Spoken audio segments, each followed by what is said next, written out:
TV ప్రసారాలను నిలిపివేయటం చట్టరీత్యా నేరం. సాక్షి టీవీ ప్రసారాల కోసం మీ స్థానిక కేబుల్ ఆపరేటర్ను వెంటనే సంప్రదించండి. DTH లో ఇంటర్నెట్ లో కూడా సాక్షి టీవీ ప్రసారాలను వీక్షించవచ్చు. ప్రతి బూత్ కి ఒక కోఆర్డినేటర్, డివిజన్ కు ఒక ఇన్ఛార్జ్, సమన్వయం చేసేందుకు మాజీ మంత్రులు, ఎమ్మెల్యేలు, ఓవరాల్ గా ఉప ఎన్నికను మానిటర్ చేసేందుకు కేటీఆర్, హరీష్ రావు. జూబ్లీహిల్స్ ఉప ఎన్నికలో గెలిచి తీరాలన్న పట్టుదలతో ముందుకు వెళ్తోంది గులాబీ పార్టీ. సిట్టింగ్ స్థానాన్ని దక్కించుకోవాలంటే మునుగోడు ఫార్ములాని అనుసరించాలని గులాబీ పార్టీ డిసైడ్ అయినట్టుగా ఆ పార్టీ వర్గాల ద్వారా అందుతున్న సమాచారం. అసలు మునుగోడు ఫార్ములా ఏంటి? జూబ్లీహిల్స్ ఉప ఎన్నికలో గెలుపే లక్ష్యంగా పక్కా ప్రణాళికతో ముందుకు వెళ్తున్నామని బీఆర్ఎస్ నేతలు అంటున్నారు. తమ సిట్టింగ్ స్థానాన్ని తిరిగి కైవసం చేసుకుంటామని, తమ అభ్యర్థి మాగంటి సునీతను గెలిపించుకోవడానికి గల ప్రతి అవకాశాన్ని ఉపయోగించుకుంటామని అంటున్నారు. బీఆర్ఎస్ అధినేత కేసీఆర్ దిశానిర్దేశంలో పార్టీ వర్కింగ్ ప్రెసిడెంట్ కేటీఆర్, మాజీ మంత్రి హరీష్ రావు తదితరులు రంగంలోకి దిగారు. ప్రతి అంశాన్ని వారిద్దరూ మానిటర్ చేస్తున్నారని గులాబీ పార్టీ వర్గాలు చెబుతున్నాయి.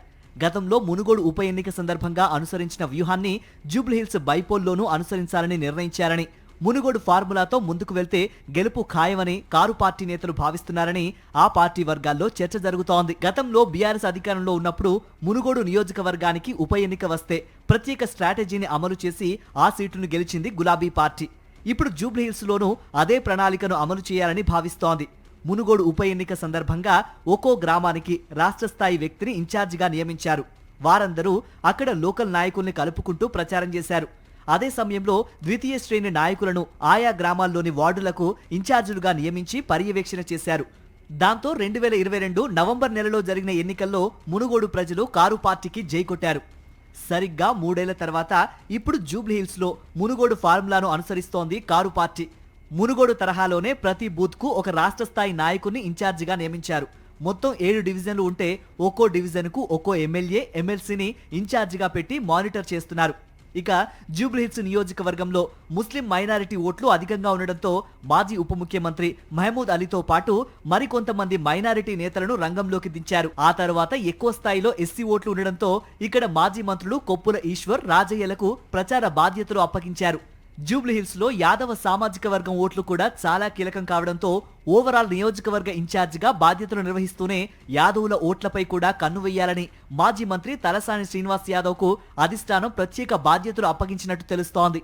ఇక రెహమత్ నగర్ డివిజన్ లాంటి ప్రాంతాల్లో మహబూబ్ నగర్ వాసులు ఎక్కువగా ఉండడంతో అక్కడ మాజీ మంత్రి శ్రీనివాస్ గౌడ్ ని రంగంలోకి దించారు. వీరితో పాటు సామాజిక వర్గాల వారీగా ఎక్కువ ఓట్లు ఉన్న ప్రాంతాలకి ఆ సామాజిక వర్గానికి సంబంధించిన ఎమ్మెల్యేలను, మాజీ ఎమ్మెల్యేలను, ముఖ్య నాయకులను ప్రచారంలో దించారు. జూబ్లీహిల్స్ లోని ప్రతి బూత్ లో ప్రతి ఇంటికి రాష్ట్ర స్థాయి నేత వెళ్లి ప్రచారం చేసే విధంగా ప్లాన్ చేస్తోంది బీఆర్ఎస్.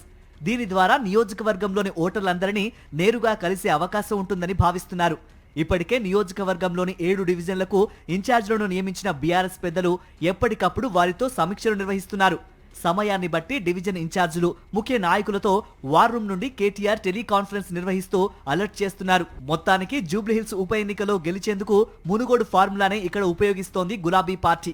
అయితే అప్పుడు బీఆర్ఎస్ అధికారంలో ఉండడంతో అన్ని అవకాశాలు కలిసి వచ్చాయని, కానీ ఇప్పుడు ప్రతిపక్షంలో ఉన్న కారు పార్టీకి మునుగోడు ఫార్ములా ఏ మేరకు వర్కౌట్ అవుతుందనేది నవంబర్ 14న వెలువడే ఎన్నికల ఫలితాలలో తేలనుంది. సాక్షి టీవీ ప్రసారాలను నిలిపివేయడం చట్టరీత్యా నేరం. సాక్షి టీవీ ప్రసారాల కోసం మీ స్థానిక కేబుల్ ఆపరేటర్ని వెంటనే సంప్రదించండి. DTH లో ఇంటర్నెట్లో కూడా సాక్షి టీవీ ప్రసారాలను వీక్షించవచ్చు.